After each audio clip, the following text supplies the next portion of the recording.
So ಆರಾಮಾಗಿ ಮದನಹಳ್ಳಿಗೂ ಮುಂಚೆನೇ ನೀವು ರೈಟ್ ಎತ್ಕೊಂತು ಅಂದರೆ ಸೀದಾ ಬೆಂಗಳೂರು ರೋಡ್ಗೆ ಇಲ್ಲಿ ಬಂದು ಕನೆಕ್ಟ್ ಆಗ್ತಿದ್ದೀರಾ. ಹಾಕಿದೆ ನೋಡಿ, KSHIP Karnataka state highways improvement project formation ಅಂತ ಹಾಕಿದ್ದಾರೆ.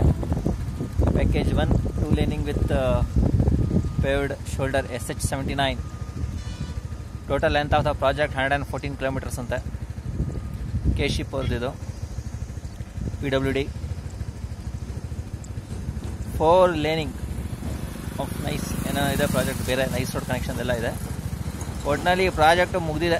31/5/2023 ಪ್ರಾಜೆಕ್ಟು ಕಂಪ್ಲೀಷನ್ ಡೇಟ್ ಅಂತ ಹಾಕಿದ್ದಾರೆ. 7 years from the date of completion. Construction cost ಬಂದು 936 crores ಅಂತ ಹಾಕಿದ್ದಾರೆ. ಎಕ್ಸಿಕ್ಯೂಟಿವ್ ಇಂಜಿನಿಯರ್ ಅದು ಇದು ಡೀಟೇಲ್ಸ್ ಇದೆ. ಸೊ ಹಾಗೆ ಆರಾಮ್ಸೆ ಬ್ಯಾಂಗ್ಳೂರಿಂದ ಬಂದವ್ರಿಗೆ ರೋಡು ರೆಡಿ ಇದೆ.